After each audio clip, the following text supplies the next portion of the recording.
Hello students welcome to आज नुआ session को आज आम जो विषय आलोचना करने को जाऊँचे सेटा हूँ पार्ट 3 वीडियो। ओके ऑलरेडी आम पार्ट 1 और पार्ट 2 तुमर सरी जाइए। ओके पार्ट 1 पार्ट 2 ऑलरेडी तुमर चैनल रे आम चैनल रे ऑलरेडी अवेलेबल रही। तो जो मैंने देखा चाहिए से वीडियोटा को देखिपारे प्लेलिस्ट अवेलेबल रही। ओके तो आज आम गणतंत्र प्रति आह्वान विषय आज आम जाना। ओके कालीर जो सेशन टी थिला सेन गणतंत्र जो उपादान गणतंत्र लक्षण कौन तार सुगुण कौन दुर्गुण कौन से सबू विषय आम संपूर्ण भाव में आलोचना कर सारीछे।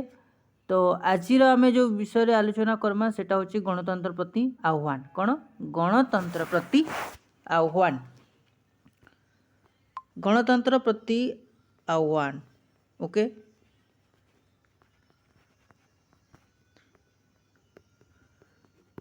आह्वान तो गणतंत्र प्रति कौन कौन आह्वान रही से विषय आज आम आलोचना करिबा। तो गणतंत्र रे अनेक गुड़ी आह्वान रही। ओके से भितर आम मुख्य आह्वान गुड़ाक आम जानिबा।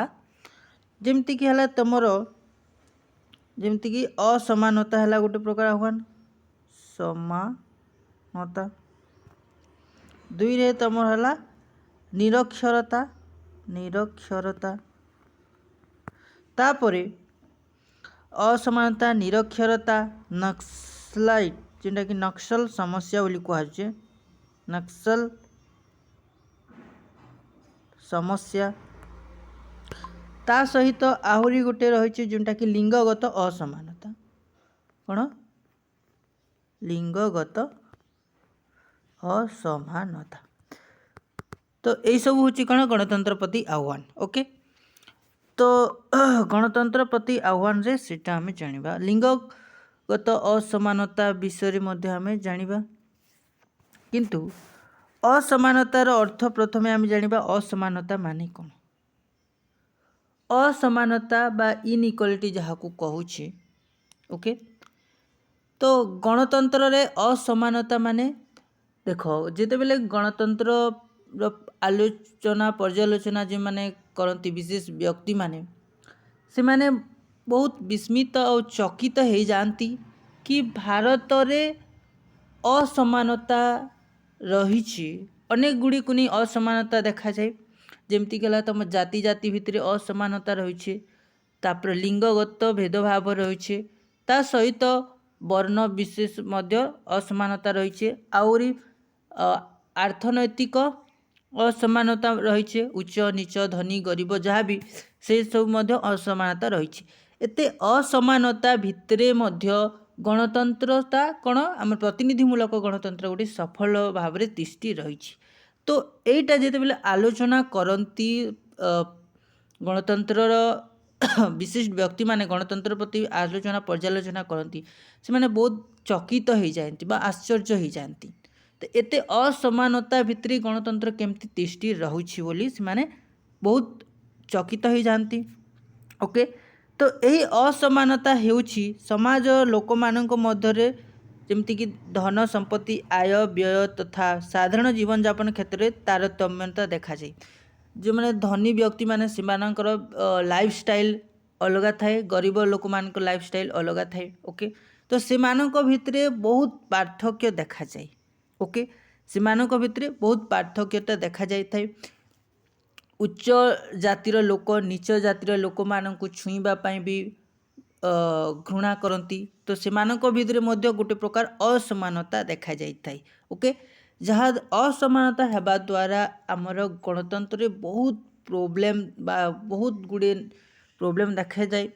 अनेक समस्या देखा जाए थे प्रत्येक क्षेत्र जमती कि तुम बहुत सेक्टर रे देखा जाए जमती कि तुम है वर्किंग सेक्टर मन जदि तुम देखिब जिन मान वर्किंग सेक्टर जो मैंने काम करसन से जगार जिते बेले छुआ अछुआर भेदभावटा देखा जाए सेते बेले प्रोब्लेम देखा जाए। जमती कि ହେଲା ତୁମର କୌଣସି ୱାର୍କର ଯଦି ଗୋଟେ ୱାର୍କର ହେଡ୍ ଯିଏ ଥିବ ସେ ଯଦି ଉଚ୍ଚ ଜାତିର ଥିବ ଆଉ ଯେଉଁ ଲେବର ମାନେ ଥିବେ ସେମାନେ କ'ଣ ଥିଲେ ନିଚ ଜାତିର ଥିବେ, ତ ସେମାନଙ୍କ ଭିତରେ ଯେତେବେଳେ ସମନ୍ୱୟ ହେଇପାରିବ ନାହିଁ, ସେମାନଙ୍କ ଭିତରେ ଛୁଆଁ ଅଛୁଆଁର ଭେଦଭାବ ରହିବ ବୋଲେ ସେଇ ବ୍ୟକ୍ତି କାଣା ହୁଏ ନା ଯେଉଁ ଇନକମ୍ ଜେନେରେସନ୍ ଯେଉଁଟା କହୁଛୁ କାର୍ଯ୍ୟ କରିବା ପାଇଁ ସେମାନଙ୍କୁ ଆଉ ନିଆଯାଏନି।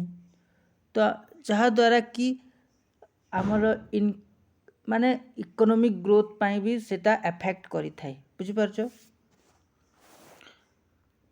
ଏଇଟା ଗୋଟେ ମୁଖ୍ୟ ସମସ୍ୟା କ'ଣ? ଅସମାନତା। ଓକେ, ଅସମାନତା କ'ଣ ମୁଖ୍ୟ ସମସ୍ୟା ଦେଖାଯାଏ ଗଣତନ୍ତ୍ର ପ୍ରତି। ଗଣତାନ୍ତ୍ରିକ ରାଷ୍ଟ୍ରରେ ଅସମାନତା ରହିବା ଉଚିତ ନୁହେଁ, ସବୁବେଳେ ସମାନତା ରହିବା ଦରକାର।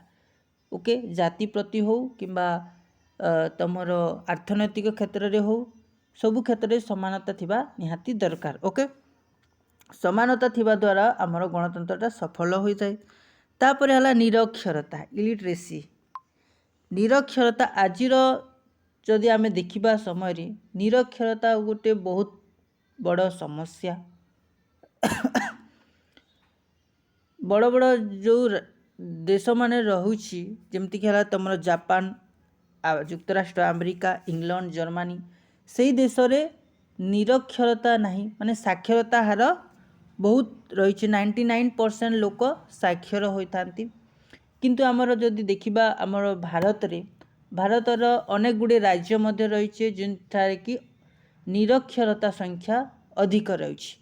ତ ନିରକ୍ଷରତା ହେବା ଦ୍ୱାରା ମଧ୍ୟ ଆମର ଗଣତନ୍ତ୍ର ପ୍ରତି ଗୋଟେ ଖରାପ ପ୍ରଭାବ ପଡ଼ିଥାଏ। ତ ଶିକ୍ଷା ଗଣତନ୍ତ୍ରର ସଫଳତା ପାଇଁ ଅତ୍ୟନ୍ତ ଗୁରୁତ୍ୱପୂର୍ଣ୍ଣ ଅଟେ। ଯେତେବେଳେ ଯେକୌଣସି ରାଷ୍ଟ୍ରରେ ଯଦି ଶିକ୍ଷା ନଥିବ ସେଇ ଦେଶରେ ଗଣତନ୍ତ୍ର ପ୍ରତି ମାନେ ସଫଳ ହେବାଟା ବହୁତ ଅସମ୍ଭବ। ଓକେ, ଯେଉଁ ଜାଗାରେ ଶିକ୍ଷା ନଥାଏ ସେଇ ଜାଗାରେ ଠିକ୍ ଭୁଲ ଚିହ୍ନି ପାରିବେ ନାହିଁ, ଯାହାଦ୍ୱାରା କି ଗଣତନ୍ତ୍ରରେ କ'ଣ ଯେହେତୁ ପ୍ରତିନିଧିମୂଳକ ଗଣତନ୍ତ୍ର ଆମ ଚାଲୁଛି, ତ ଜଣେ ବ୍ୟକ୍ତିକୁ ଯଦି ଆମେ ଜାଣିପାରିବାନି ସେ ଠିକ୍ କରୁଛି କି ଭୁଲ କରୁଛି, ତାର ଯୋଗ୍ୟତା କାରଣ, ସେସବୁ ବିଷୟରେ ଯଦି ଆମର ଜ୍ଞାନ ନଥିବ ବୋଲେ ସେ କ'ଣ କରିବ ନା ମାନେ ଜନତାଙ୍କୁ ଠକିଦେବ, ତ ଯାହାଦ୍ୱାରା କି ବହୁତ ବଡ଼ କ୍ଷତି ବି ହେଇପାରେ। ଓକେ, ତ ଶିକ୍ଷା ନାଗରିକମାନଙ୍କୁ ସଚେତନତା ଓ ଜାଗ୍ରତ କରାଏ। ଶିକ୍ଷା ହେବା ଦ୍ୱାରା କ'ଣ ହୁଏ, ଆମର ଯେଉଁ ନାଗରିକମାନେ ରହିଛନ୍ତି ସଚେତନତା ହେବେ, ଜାଗ୍ରତ ହେବେ, ସେମାନେ ସେମାନଙ୍କ ଅଧିକାର ବିଷୟରେ ଜାଣିବେ। ଓକେ, ସେମାନେ ସେମାନଙ୍କ ଅଧିକାର ବିଷୟରେ ଜାଣିବେ। ଯଦି ସେମାନଙ୍କ ଅଧିକାର ବି ଯଦି କ୍ଷୟ ହେଇଯାଉଛି ବୋଲେ ସେମାନେ ତାଙ୍କ ଅଧିକାରକୁ ନେଇକି ଲଢ଼ିବେ। ଓକେ, ତ ଶିକ୍ଷା ସେସବୁକୁ ସଚେତନତା ଓ ଜାଗ୍ରତ କରିଥାଏ। ଦେଶରେ ଅର୍ଥନୈତିକ ପ୍ରଗତି ପାଇଁ ଏହା ଜରୁରୀ ଅଟେ। ଆମ ଦେଶର କେମିତି ଆଗକୁ ଯିବ, କେମିତି ଅର୍ଥନୈତିକ କ୍ଷେତ୍ରରେ ବଢ଼ିବ, ସେସବୁ ପାଇଁ ମଧ୍ୟ ଶିକ୍ଷାଟା ନିହାତି ଦରକାର। ଓକେ, ବିଶ୍ୱ ବହୁ ରାଷ୍ଟ୍ର ଶିକ୍ଷାକୁ ରାଷ୍ଟ୍ରର ବିକାଶରେ ଏକ ମାଧ୍ୟମ ଭାବରେ ଗ୍ରହଣ କରାଯାଇଛି। ବିଶ୍ୱର ବହୁ ରାଷ୍ଟ୍ର, ଆମର ୱାର୍ଲଡର ବହୁତ ଗୁଡ଼ିଏ ଦେଶମାନେ ରହୁଛନ୍ତି ଯେଉଁମାନେ କି ଶିକ୍ଷାକୁ ସର୍ବଶ୍ରେଷ୍ଠ ସ୍ଥାନ ଦେଇଥାନ୍ତି। ମାନେ ଶିକ୍ଷା ହେବା ଦ୍ୱାରା ହିଁ ସବୁକିଛି ହୋଇଥାଏ। ଶିକ୍ଷା ହେବା ଦ୍ୱାରା ତୁମର ସବୁକିଛି ଡେଭଲପମେଣ୍ଟ ହେଇଥାଏ। ଓକେ, ସବୁ ବିକାଶ ହେଇଥାଏ। ତେଣୁ ଶିକ୍ଷାକୁ ଗୁରୁତ୍ୱପୂର୍ଣ୍ଣ ଦିଆଯାଇଛି। ଭାରତରେ ଶତକଡ଼ା 65% ମହିଳା ଶିକ୍ଷିତ ଥିଲାବେଳେ 82% ପୁରୁଷ ସାକ୍ଷର ଥାନ୍ତି। ଆମର ଯଦି ଭାରତ କଥା ଦେଖିବା ଶତକଡ଼ା 65% ମହିଳା, ଓମେନ୍, ଶତକଡ଼ା 65% ମହିଳା ଆଉ 82% ମେଲ୍। ଓକେ, ପୁରୁଷର 82% ଆଉ ମହିଳାର 65% ସାକ୍ଷରତା ହୋଇଥାନ୍ତି।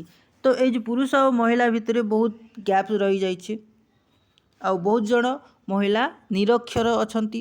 ତ ସେମାନଙ୍କୁ ପ୍ରଥମେ ଶିକ୍ଷାର ପ୍ରସାର କରିବା ଦରକାର ନାରୀମାନଙ୍କୁ, ଯାହାଦ୍ୱାରା କି ନିରକ୍ଷରତା हटिबो। ओके, निरक्षरता माने कौन?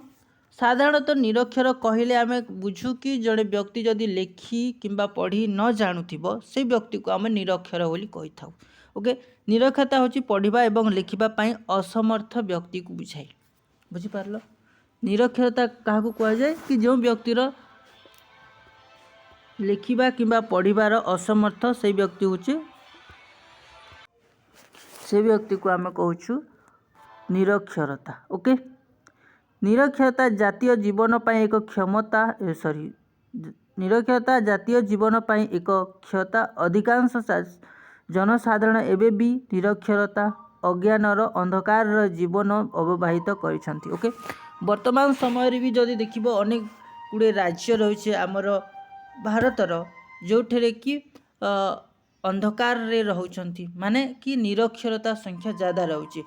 जदि तुम ये एरिया को जीव जो कि जंगल एरिया जदि जीव से एरिया रो जो नीच जातिर लोक माने रही से माने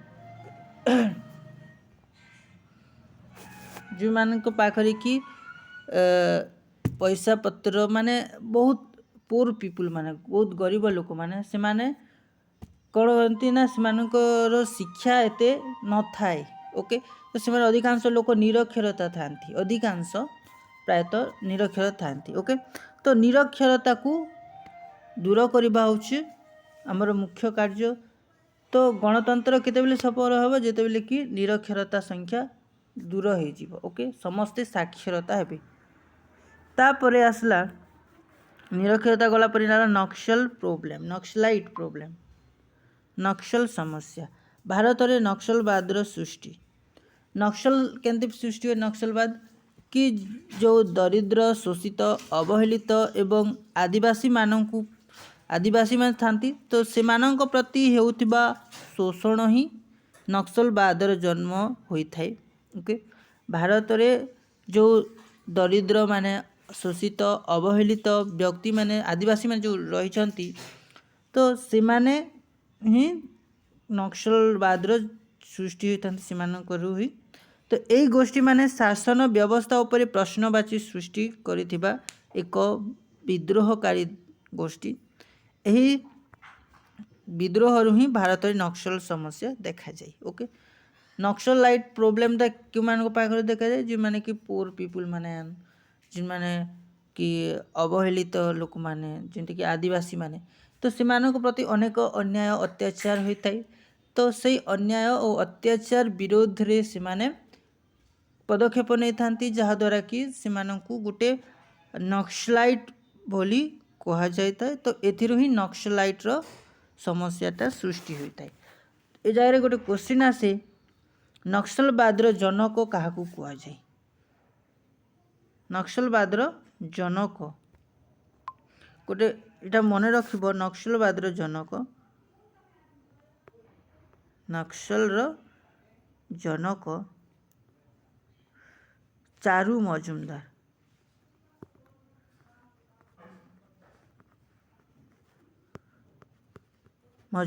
ओके, चारू मजुमदार नक्सलवादर जनक किए? चारू मजुमदार।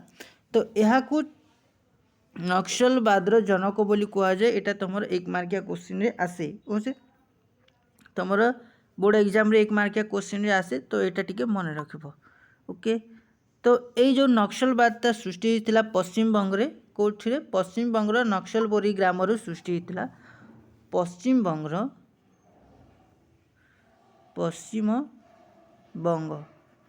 पश्चिम बंगर नक्सलबोरी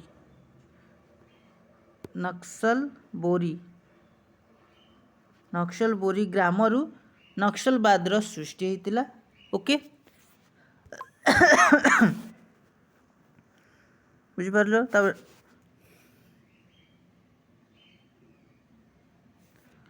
कृषक मानकर जमीदार विरोध में आंदोलन होता। 1967 मसीह नक्सलवाड़ी चारू मजुमदार प्रतिनिधित्व रे ए नक्सल आंदोलन होता जहाँ भारत गणतंत्र प्रति प्रभावित करता। बुझिपार? देख, जितेबाला कृषक मानक प्रति जमीदार मानक विरोध में आंदोलन होता, कृषक मानकर जमीदार माने जो माने थिले से समय जमीदार माने तो से जमीदार मानक प्रति कृषक माने कौन करते आंदोलन करते से समय जमीदार माने जो थिले से जमीदार माने कृषक मानक ठारू शोषित करुले शोषण करुले ओके ऋण देकी से मानक अधिक टंका आदाय करुले ओके तो ठीक समय से मानकू ऋण न देते से मानकू बहुत असुविधार सम्मुखीन होते तो से विरोध रे कृषक माने कौन करते आंदोलन करथिले तो यही आंदोलन रे मुख्य थिले किए प्रतिनिधि किए करथिले चारू मजुमदार जोटा कि नक्सलवाद बोली कहा जाउछे नक्सल आंदोलन होइतिला जोटा कि भारत गणतंत्र प्रति गोटे बहुत प्रभावित करथिला ओके भारत गणतंत्र प्रति बहुत प्रभावित करिथिला तापरे आसिला लिंगगत असमानता लिंगगत असमानता माने कौन लिंगगत असमानता होछि नारी और पुरुषों सह समान नुहे नारी पुरुषों सह समान नुहे नारी और पुरुष मानक मध्य थिबा तारतम्यता और लिंग को नहीं असमानता आचरण को लिंगगत असमानता कहा जाए बुझी पारलो काना लिंगगत असमानता कहले आम कौन बुझू पुरुष ओ नारी मध्य थिबा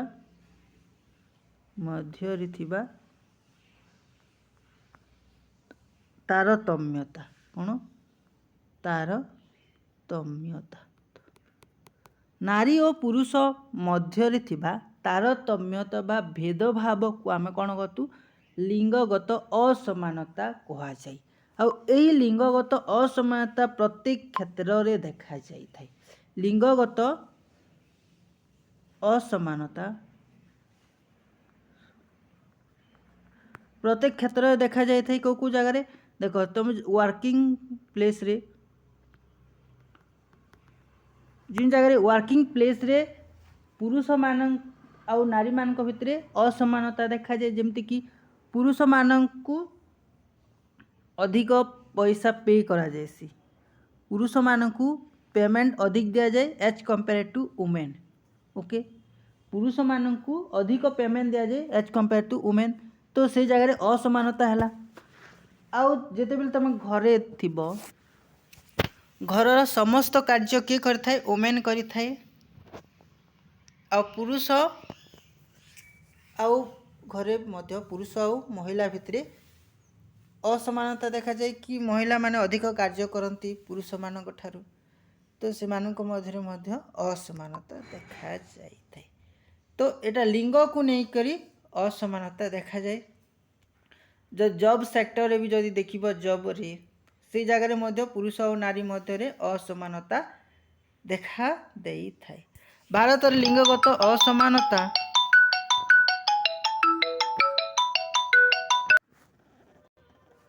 असमानता कहले जमती कि तुमर शिक्षा क्षेत्र रे देख शिक्षा क्षेत्र रे स्वास्थ्य क्षेत्र रे अर्थनैतिक और राजनैतिक स्थान रे नारी और पुरुषों मध्य असमानता देखा जाए देख गोटे फैमिली तुम शिक्षा कथा जदि आम देखा गोटे फैमिली रे देखि जे पुरुष मानू अधिक पढ़ाऊ था माने पढ़ाई फ्रीडम दि जाए पुरुष मानू किंतु नारी मानू एते फ्रीडम दि जाए नहीं पढ़ाई तो से भितर गोटे असमानता देखा जाए ने आम पुओटे अधिक पढ़ो आम झीटा पढ़ोनी तो से गोटे प्रकार असमानता देखा जाए तापर स्वास्थ्य क्षेत्र में असमानता देखा जाए राजनैतिक स्थान रे मध्य असमानता देखा जाए अर्थनैतिक क्षेत्र में असमानता देखा जाए तो यहाँ को आम कौन कहूँ लिंगगत असमानता लिंग होउछि एक सामाजिक और सांस्कृतिक शब्द जहाँ समाज रे प्रदान करा जातिबा नारी और पुरुष मध्य भूमिकार सृष्टि ओके किंतु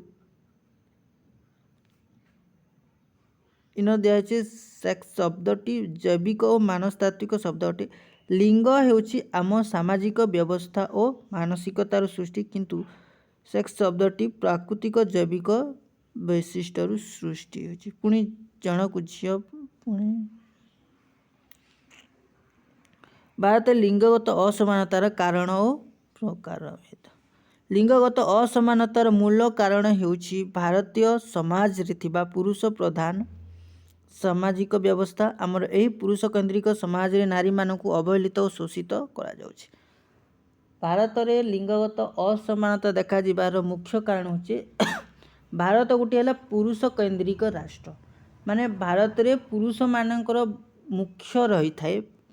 ଓକେ, ସାମାଜିକ ବ୍ୟବସ୍ଥାରେ ଭାରତୀୟ ସାମାଜିକ ବ୍ୟବସ୍ଥାରେ ପୁରୁଷମାନଙ୍କର ପ୍ରଧାନ ରହିଥାଏ, ପ୍ରଧାନ ଭୂମିକା ରହିଥାଏ। ତେଣୁ ସେମାନେ ନାରୀମାନଙ୍କୁ ଅବହେଳିତ ବା ଶୋଷିତ କରିଯାଉଛି।